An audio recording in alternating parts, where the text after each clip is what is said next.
vocês essa apresentação, embora fale um pouco do que a gente faz também na UF, mas basicamente eu busquei fazer um grande apanhado desse ramo da física óptica, né, em vários campos de atuação, tanto na ciência, a tecnologia, a engenharia, a saúde, e dar um apanhado geral aí do que é essa ciência. Bom, basicamente, eu vou fazer uma breve história da luz, vou falar da ferramenta do laser, né, a ferramenta do século XX, está completando esse ano 60 anos, né? Aplicações na indústria, aplicações na saúde, aplicação nas comunicações, em particular vou falar de fibras óticas e a criptografia quântica, um pouco de criptografia, o que andamos fazendo, o que a gente vem trabalhando um pouquinho. Então, se você começa a falar de conceitos ópticos na Grécia Antiga, e o Pitágoras definia a visão da seguinte forma: o olho ele emite um jato,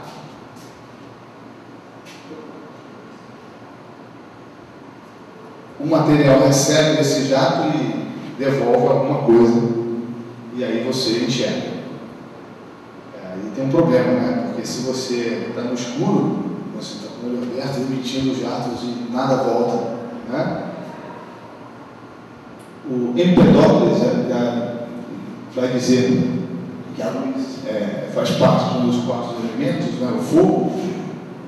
Daí o Aristóteles vai falar de fluido imaterial, vai ver que o conceito já vai comparar a onda eletromagnética. Você vai ver ali no mundo árabe, Al-Hatham vai falar pela primeira vez de raio luminoso, 905, 1030, no ano 1000, né? Mas só que ele cometia um erro, era a emissão pelos objetos, o objeto que emitia raios luminosos, né? A China já usava, né, nessa mesma época, espelhos côncavos para acender fogueira.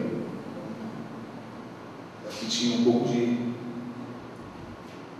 prática geométrica aí acontecendo. A teoria corpuscular, né, essa é a grande teoria, o cientista mais famoso, Isaac Newton, vai falar da teoria corpuscular, que a luz é formada por pequenas partículas. O tamanho, a forma e a velocidade dessas partículas é que vão dar noção, né, vão produzir nos olhos sensação de cores diferentes. A luz chega a uma dada velocidade, tem um dado formato das pequenas partículas, e aí você vai ter a sensação de cores diferentes. Ele explicava coerentemente a reflexão, a refração, cores, mas tinha um calcanhar dele, que é a difração. Né? A difração, essa teoria corpuscular, não consegue responder. E aí vem a teoria ondulatória. O Christian Huygens, ele vai dizer que a luz é feita de vibrações, né? Pequenas vibrações. O Thomas vai fazer experimentos, e essa experimentação do olho é bem particular, que é chamado ponto luminoso. Você tem uma esfera pequena, pela teoria corpuscular, se você imagina essa esfera, atrás dela, né, você não tem luz reto, tem a sombra perfeita.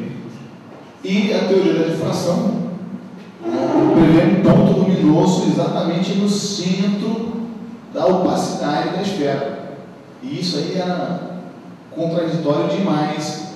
A teoria corpuscular não responde. E a teoria ondulatória vai explicar direitinho a difração. O Maxwell, então, faz aí a grande teoria, né, unifica magnetismo e eletricidade, e fala das ondas eletromagnéticas. Então a luz passa a ter o conceito, deixa de ser corpuscular, e então é uma onda eletromagnética. Então está aí a onda, né, a velocidade da luz, C, né? aqui é onda, eu vou pegar aqui o espectro eletromagnético, e que riqueza. Você tem aqui o raios gama, né? Raio gama. O que muda aqui? O espectro, frequência e comprimento de onda. Então você tem o raio gama, raio X, utilizado aí para exames, imagens, imageria via raio X. Aí você chega na luz visível, você tem a luz ultravioleta, infravermelho, as micro-ondas, ondas de rádio, onda de TV, é a mesma coisa, só muda a frequência, comprimento de onda, dados pela equação fundamental. Bom, aí, a onda, perfeito, vem o Einstein e introduz aí, meio, depois entendi um pouco disso, mas ele vai falar da dualidade partícula-onda. Quer dizer, ele vai explicar o efeito fotoelétrico, né? Quando você tem luz incidida num dado material, você consegue arrancar elétrons desse material. Então, você tem aí uma imagem pictórica da estrutura atômica, né? A luz constituída de pacotes de energia mínima, que é o fóton. Então, você volta para ter pacotes mínimos de energia como se você tivesse partículas. Há um comportamento de partícula também do fóton. A energia dada por H, né, a constante de Planck, vezes a frequência. Bom, com isso aí, então o estado da arte da luz é onda. Também tem um comportamento particular quando você observa fótons, né? Como é que você infere que você tem partícula aqui? Você só consegue arrancar um elétron se você der a ele uma quantidade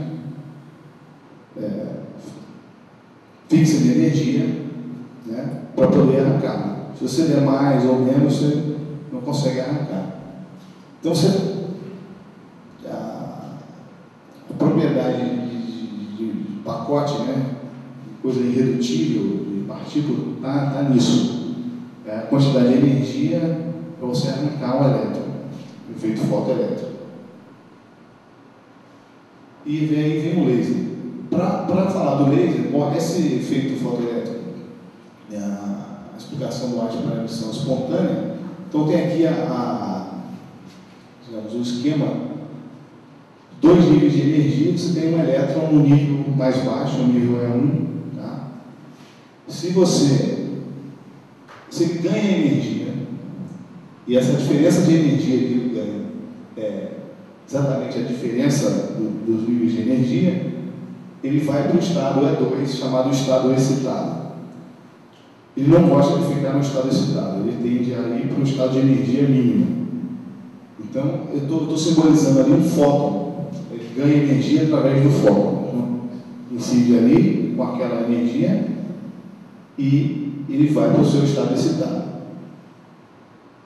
Passado o tempo, ele decai para o estado fundamental. E para onde vai essa energia?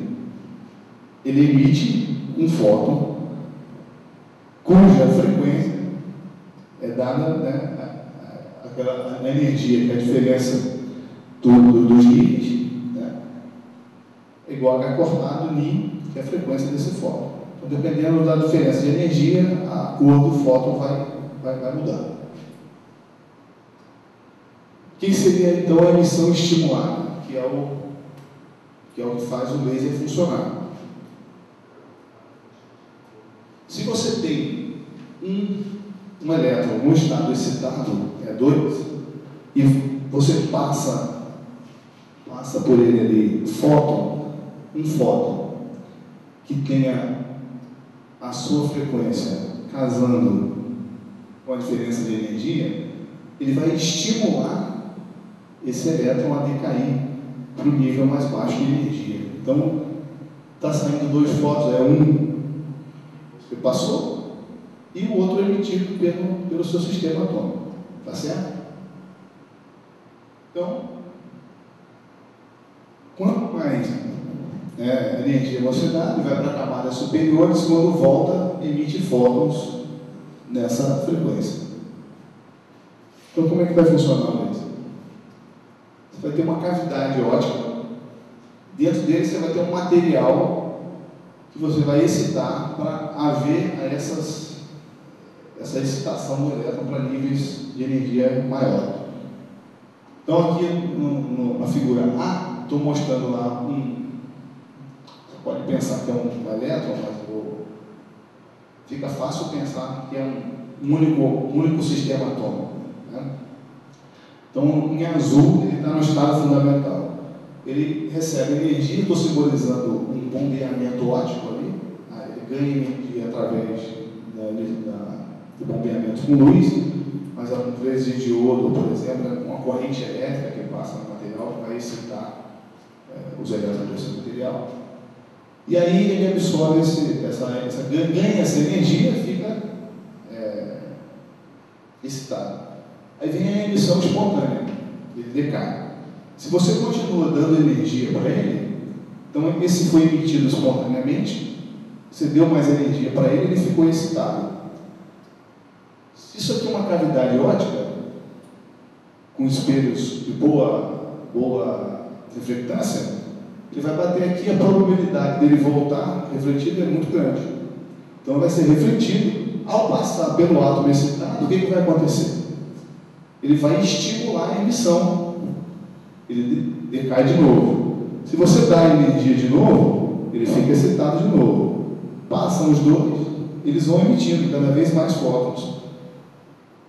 Quanto maior o número, você vai chegar a um número enorme de emitidos e esse espelho aqui vai começar a transmitir alguma luz, e essa luz laser que é transmitida através da cavidade. Esse grosso modo, como é que funciona o laser? Quando você vai de um estado nível fundamental para um estado excitado, você costuma dizer que é uma inversão de população. Você não tem só um átomo, né, para fazer isso, você tem material, né, pode ser de estado sólido, né, cristais, ele pode ser de gás, através de gás, o laser de hélio neônio, pode ser de semicondutor, várias possibilidades. Aqui algumas imagens, aqui é o de laser, né? Dependendo do material, né? Você vai ter cores diferentes, frequências diferentes. Aqui tem uma foto, acho que a qualidade não está permitindo a gente ver bem, uma eletrônica pesada para propagação, para geração de feixe laser. E essa ferramenta permitiu o estudo de várias coisas e potencialmente aplicável em vários campos. A gente vai ver toda essa aplicação. E o que é mais importante, deu origem, né, à possibilidade de se estudar efeitos quânticos em materiais, por exemplo, efeitos não lineares, de ótica não linear, e mecânica quântica também. A mecânica quântica, ela ganhou, para você ter uma ideia, né? Se vocês já viram um pouco dessa coisa da mecânica quântica, estudaram um pouco, ou tiveram uma curiosidade de ver, é o grande paradigma, né, da mecânica clássica para a mecânica quântica. Uma grande mudança de paradigma que houve e várias estranhezas que acontecem, são previstas pela teoria quântica, que foram observadas. A primeira delas foi através da ótica quântica, através do experimento, né, do Alain Aspect, na França, para a desigualdade de Bell. Tá? Bom, características gerais do laser, né, ele pode ser pulsado ou contínuo. A emissão de luz da cavidade, ela pode se dar a taxas frequentes, né? Esse pulso tem uma largura, uma duração finita, ou ele pode ser contínuo, ou seja, sai energia continuamente lá da cavidade óptica. O comprimento de onda, ele vai do ultravioleta, né? Chega ali no azul, em termos de 400, o espectro visível vai de 400 a 700 nanômetros, e o infravermelho perto de 700 até 1064 nanômetros, você está no infravermelho próximo, né? As potências utilizadas em laboratórios, por exemplo, didáticos, até em pesquisa, em torno de miliwatts. Para você estudar ótica não linear, é algumas centenas de miliwatts, né? Um laser com potência de alguns watts, ele é muito intenso, e gigawatt, por exemplo, vocês vão ver que ele pode fazer estragos verdadeiros, e isso é aproveitado para aplicações tecnológicas, né? Ele pode ser polarizado ou não polarizado. O que é a polarização? A onda eletromagnética, né, a vibração é do campo eletromagnético, né? Então, se o laser produzido, né, o campo elétrico gerado por esse laser, ele oscila numa dada direção fixa, ele é dito polarizado. Ele pode ter polarização linear, oscila verticalmente, horizontalmente, em qualquer outra direção, ou pode ter polarização circular, elíptica, enfim. Pode ser não polarizado, né? A cada emissão, o campo elétrico vai oscilar numa direção diferente, né? Largura de linha. Se você pega um laser, esse laserzinho vermelho, então o comprimento de onda dele é 630 nanômetros. Não, né? Ele tem uma faixa, né, uma largura de emissão. Quanto melhor o laser, mais estreitinha é essa linha, mais monomodo ele é. E costuma ser muito caro um laser monomodo. Bom, vamos ver aqui, eu trouxe alguns exemplos, por exemplo, de aplicação para engenharia, né? Por exemplo, o estudo de ligas de alumínio através de tratamentos de laser. Você bombeia uma liga metálica, nesse caso é o alumínio, e você tem mudanças de estrutura, por exemplo, de dureza dessa liga, aspectos de rugosidade. Então, aqui, tratamento de superfície, por exemplo, você muda. Aqui você tem uma superfície bem porosa e com tratamento, bombardear lasers de alta potência, por exemplo, você consegue tratar essa superfície, por exemplo, fechar poros. Bom, na indústria, coisa aí que já está ficando ultrapassado, né? O CD, DVD, mas graças ao leitor laser, essa cabeça aqui do leitor, né? É uma lente.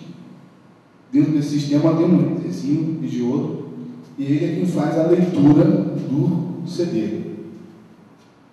Aqui você tem informação gravada aqui, não é como os discos de vinil, né, que são aquelas ranhuras. Tem uma imagem aqui para... Esse aqui é mais ou menos o funcionamento da leitura do CD, né? Ele tem pequenas falhas na reflexão, como se fosse uma rede de difração codificar as formas variadas. Então você tem um laser emissor que chega no CD, ou ele é refletido ou ele não é refletido. Daí volta para cá, esse sistema de prisma joga para um detetor, e a taxa que vai chegando luz nesse detetor, ele codifica, né, decodifica, no caso, os bits 0 e 1, por isso que é digital o negócio.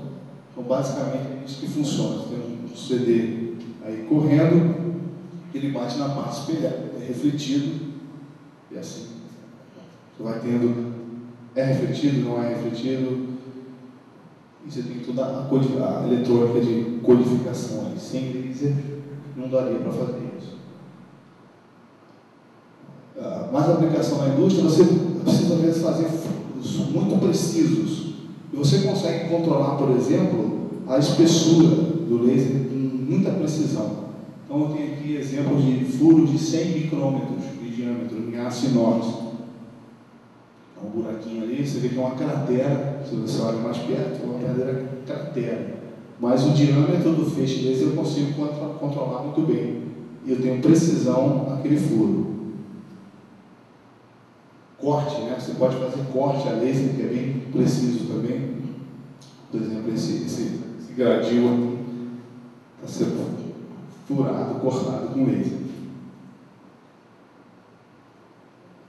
Algumas marcações, por exemplo, você vê ali o aço da Gerdau, gravado a laser, né? Aqui é um sabonete famoso também, a forma desse sabonete aí feito gravado a laser também. Aqui não espere outras imagens.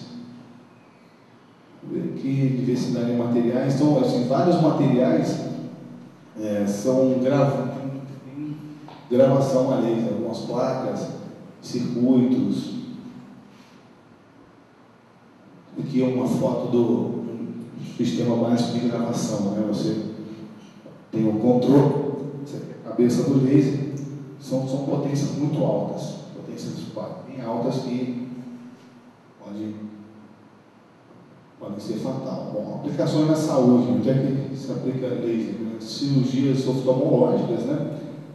Tem duas técnicas.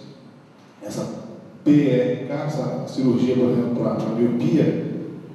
Ele queima a retina, tira o excesso da retina com queimadura, ou essa LASIK aqui, que ele faz realmente um corte a laser. Cirurgia de catarata, glaucoma e retina também usando laser, né? Odontologia. Você pega aqui, por exemplo, a diferença entre uma imagem microscópica de um dente saudável e um dente sensível. Tratamento de laser, tipo aquela o tratamento, por exemplo, da liga de alumínio, com o mesmo tipo de tratamento ele consegue fechar poros da dentina, né? E diminui bastante a sensibilidade. Tratamento, clareamento, cuidado com esse negócio de clareamento a laser. É muito comum o dentista colocar clareamento a laser, aí ele usa lá uma lâmpada azul forte e fala que aquilo é laser. Aquilo é 99% do caso é LED, a luz não é laser. Mas o laser, tudo que fala, laser deve ser legal, né? Deve ser eficiente o negócio. Então, existem técnicas para laser que elas não são tão triviais e baratas, né? Por exemplo, o tratamento para metais, para implante dentário, você faz esse tratamento para dureza, então você quer que tenha uma superfície muito dura. Em geral, você joga laser de alta potência, um resfriamento rápido, ele cria uma crosta endurecida e o interior do metal fica flexível. Tá? Então, são técnicas também. Bom, não quero impressionar você, mas, por exemplo, o tratamento da fotodinâmica, né? Que faz bastante isso o Vanderlei Banhata, né? Tratamentos anteriores, né? Cicatrização, tudo a laser. Tá? Cirurgias vasculares também são feitas hoje em dia. A ginecologia também, tudo se usa sempre para remover pequenos tumores, né? Lesões, cicatrização, basicamente potência. Né? A estética, um pouco escura aqui, né? Tira a flacidez da pele, geralmente são lasers pulsados, que você precisa de muita potência. Aqui umas fotos vai ter, por exemplo, a celulite, tratamento a laser, isso foi retirado de um trabalho de congresso, tá? de estética. Também usam o laser. Sempre que você precisa de muita potência, o laser pulsado ele é utilizado. Você concentra a intensidade luminosa em curto intervalo de tempo, então você aumenta com isso a potência. Depilação permanente, é um trabalho científico que mostra, por exemplo, desse senhor aqui que usou a depilação ali. Quando você usa esse tipo de depilação, você realmente mata a raiz, né, do cabelo. Muito difícil voltar a ter pelos. Né? Bom, passando para comunicações agora, fibras óticas, né, o princípio de funcionamento da fibra ótica, usa esse conceito aí da reflexão total. Quando a luz vai de um índice,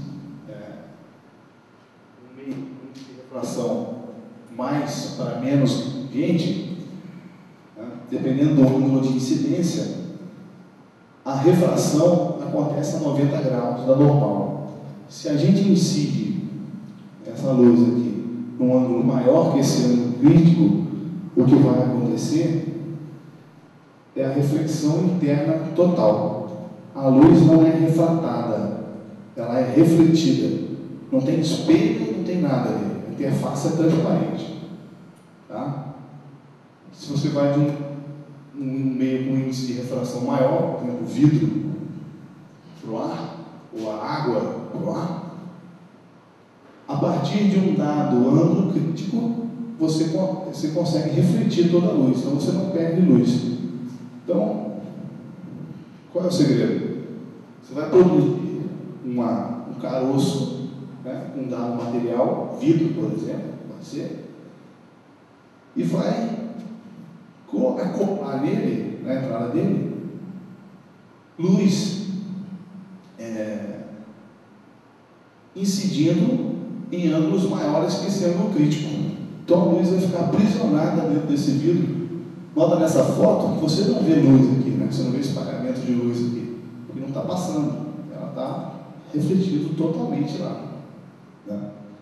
E aí você consegue transportar a luz a grandes distâncias, fazer curva, série de coisas.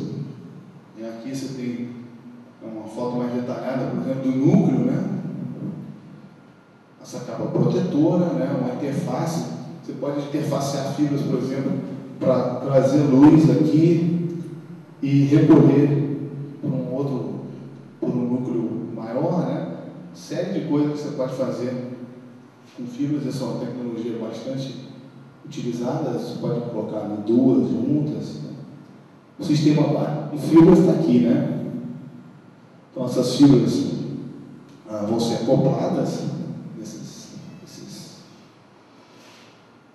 parafusos aí. Então a comunicação é feita da seguinte forma: você tem um sinal elétrico, né, que é analógico, você tem um circuito, que é chamado circuito driver, ele que vai modular o sinal,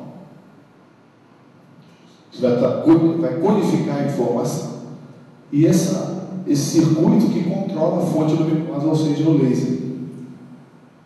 Esse ponto aí, a emissão da luz laser você vai colocar na fibra ótica. Tá? Para onde essa informação está sendo mandada? Você tem fotodetetor, vai detectar essa luz, transformar esse sinal luminoso de novo num sinal elétrico analógico, vai amplificar esse sinal, se tem alguma perda também, e aí decodificá-lo, vai recuperar a informação. Basicamente, esse é o sistema de comunicação por fibra ótica. Tá aqui um amarelinho. Então, agora, vou começar a falar da criptografia.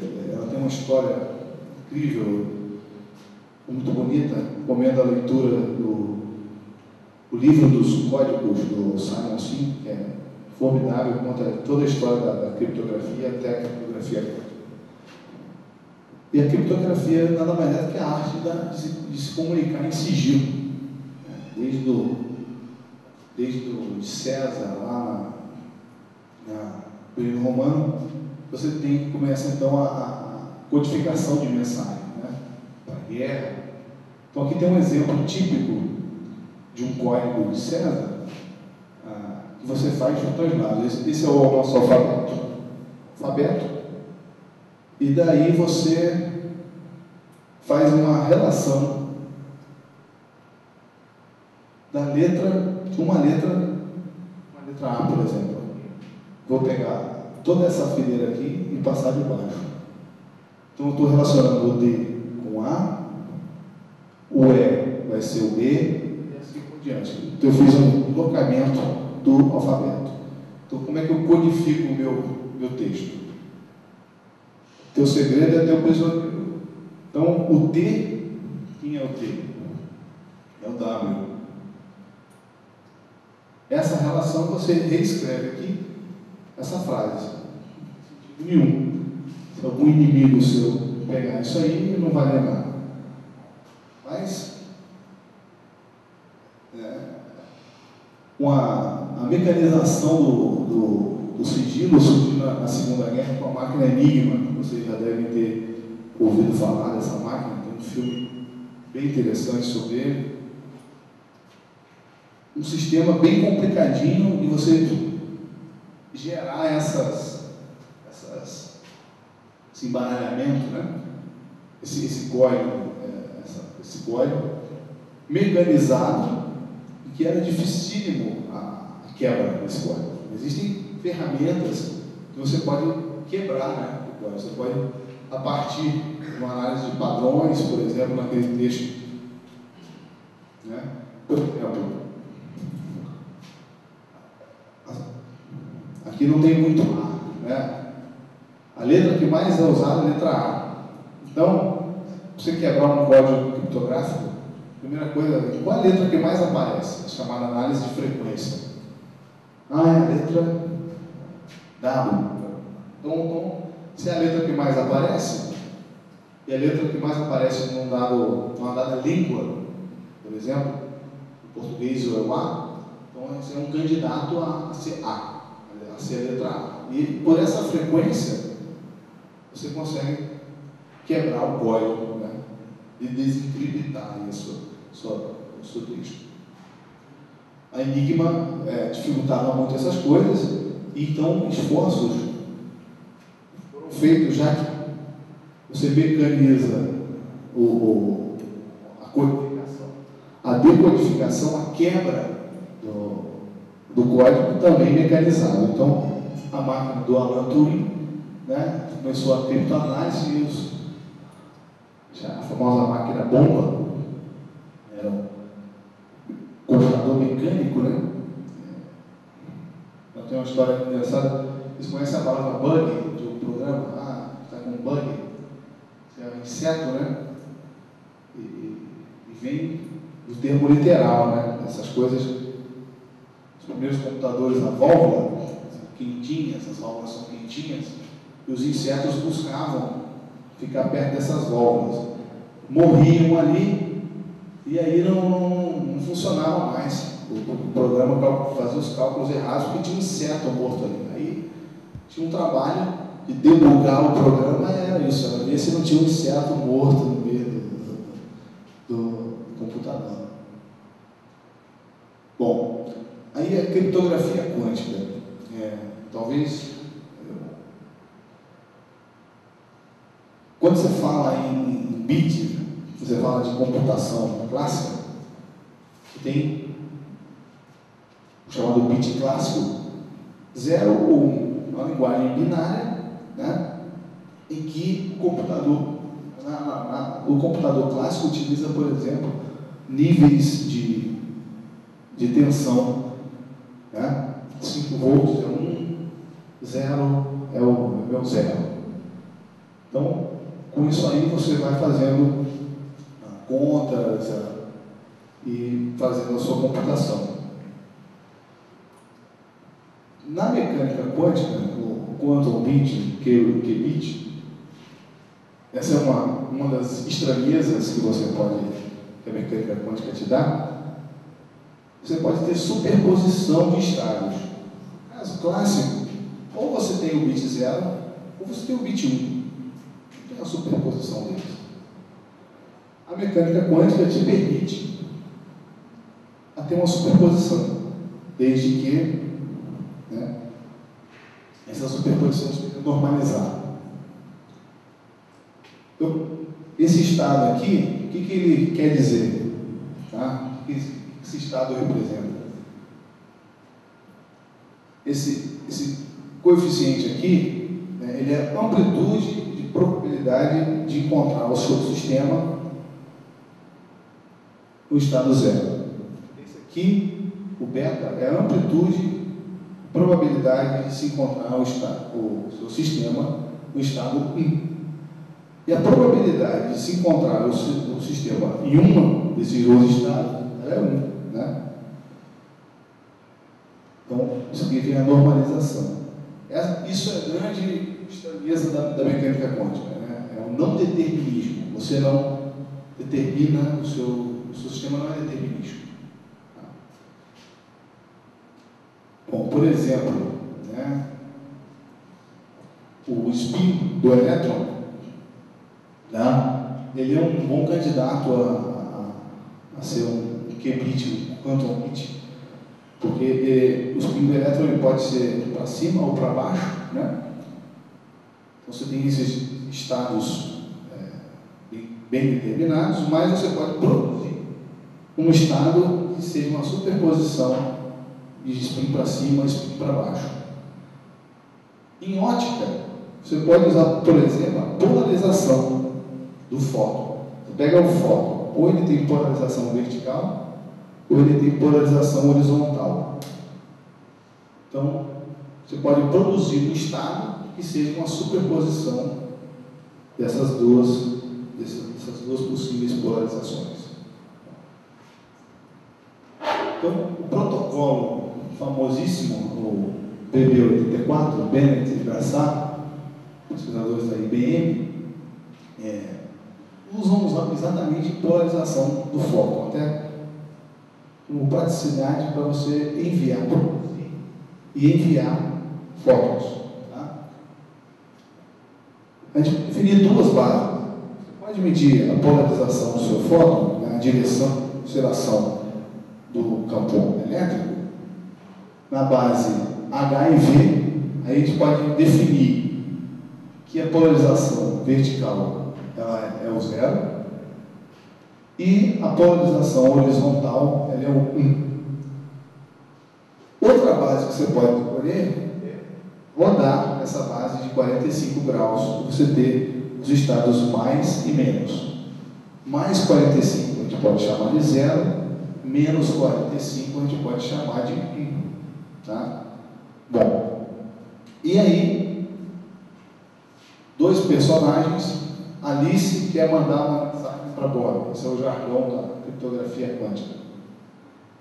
Então ela pega um conjunto de bits e manda. E ela vai escolhendo em que base ela manda. Ora ela usa essa base, aí manda o estado fóton na polarização vertical, horizontal, mais 45, menos 45, e faz isso aleatoriamente. Se alguém roubar essa informação, pode descobrir, né, a chave criptográfica. Talvez eu tenha passado rápido demais nessa parte da codificação. É que os comunicadores, eles precisam ter uma chave. E o texto encriptado, se você confia na sua chave, ele pode ser mandado publicamente, publica no jornal. E quem receber tem a chave, é um baú, né? Você pega o baú, bota a mensagem dentro e tranca. Aí manda. O baú pode ir de trem, de ônibus, ninguém tem a chave para abrir. Só quem tem a chave é quem recebe. Você abre o baú. E essa chave criptográfica, geral, é o quê? Saber, por exemplo, qual é o deslocamento do alfabeto. 4 casas, por exemplo, no exemplo que eu dei.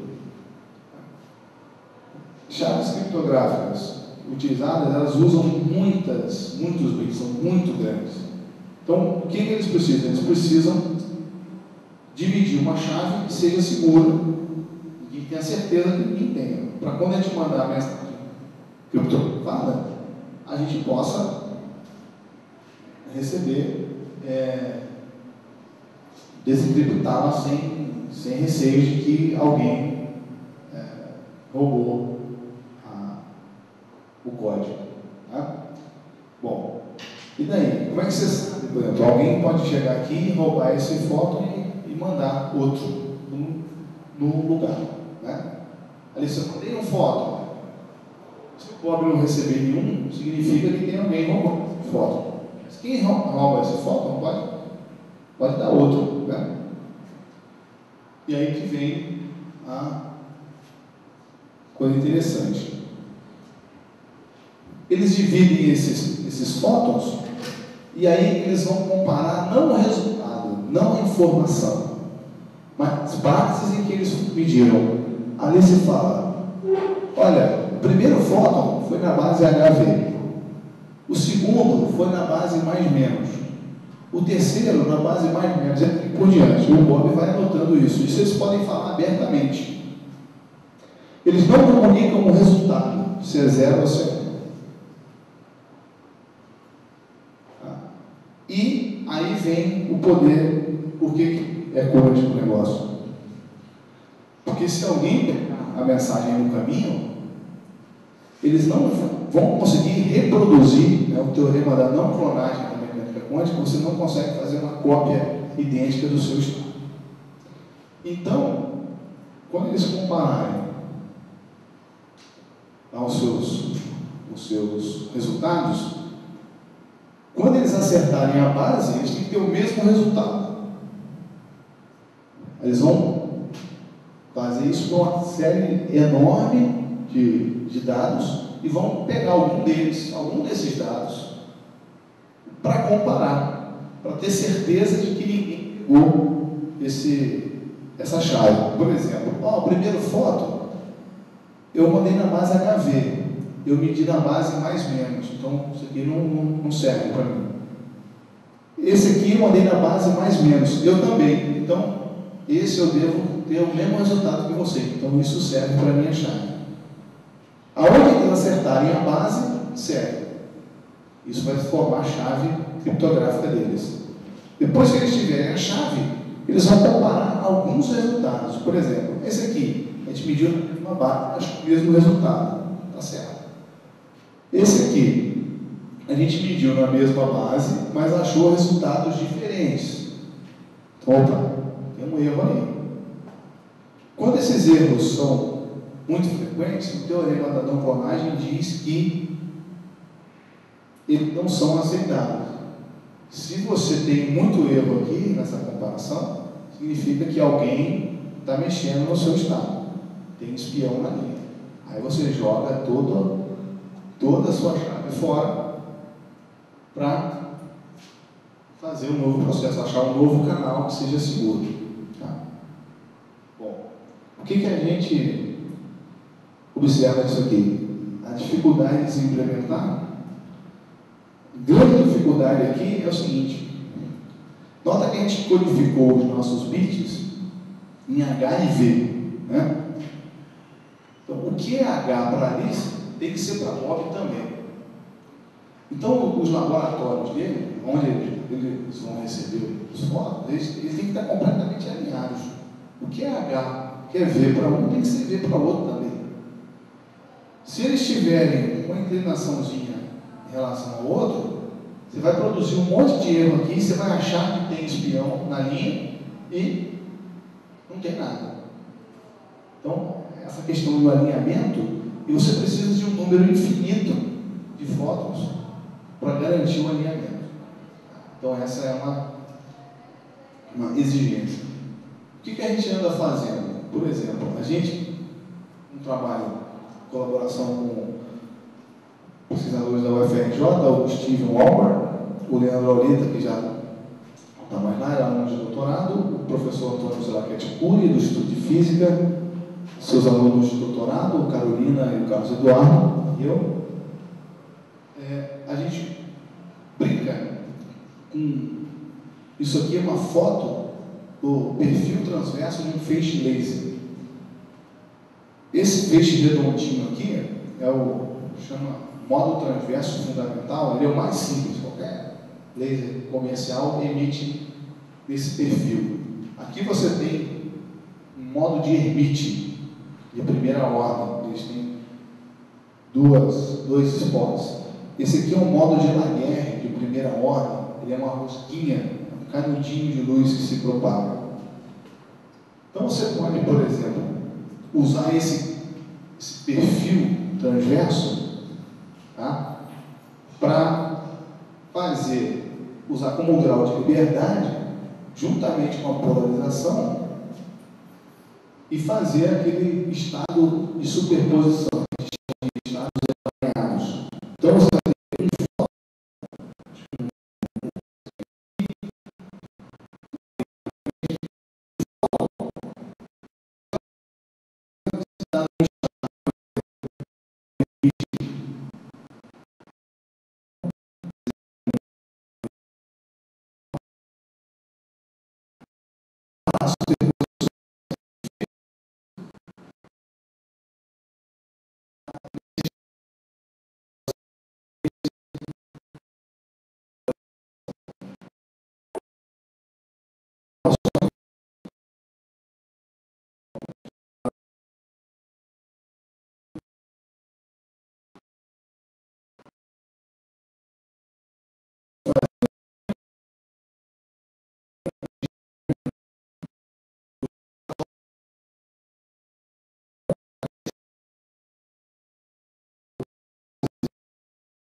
a promessa do computador quântico é o seguinte, é que você consegue fazer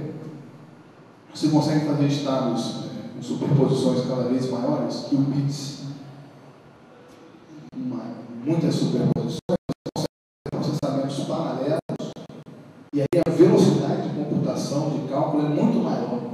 E você quebraria, por exemplo, em alguns minutos, essa chave RCA da internet. Por isso não é uma corrida. E quer fazer o computador quântico aí para quebrar a chave criptográfica, embora esteja, acho que bem longe da realidade, as dificuldades para se fazer o computador quântico é bem grande, a gente não tem tecnologia para isso. Enquanto isso, a gente usa dispositivos óticos como hardware. Né? Você faz operações em feixes ou em focos únicos e tem, por exemplo, a implementação de algumas portas lógicas. Tá? Coisa que a gente tem que trabalhar também. Aqui em Volta Redonda montar um esquema para fazer porta lógica com feixes. Né? Bom, quem quiser conhecer um pouco mais, tem um livro do colega lá do Instituto de Física, o professor Ernesto Galvão, o que é a computação quântica. É um texto bem acessível, bem simples, bem elucidativo também. Outra coisa que a gente vem trabalhando, aí é um pouco diferente de ótica quântica, mas um trabalho mais aplicado, nós utilizamos o chamado expoente de Rust, que é um expoente utilizado para tratamento de séries temporais, né? Para estudar a rugosidade de superfícies metálicas. Produz uma série de superfícies com diferentes rugosidades, ilumina com luz laser e tira uma foto digital. Essa foto contém um padrão da luz espalhada pela superfície. Ficou meio escuro aqui, então tem esse chamado padrão de speckle, que é uma espécie de salpico de luz. O que a gente mostrou é que há uma correlação da rugosidade média dessa superfície com o coeficiente de Gauss calculado para a imagem digital.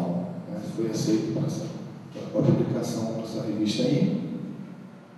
E, por exemplo, serve esse tipo de trabalho serve para, por exemplo, controle, né? Você tem uma linha de produção.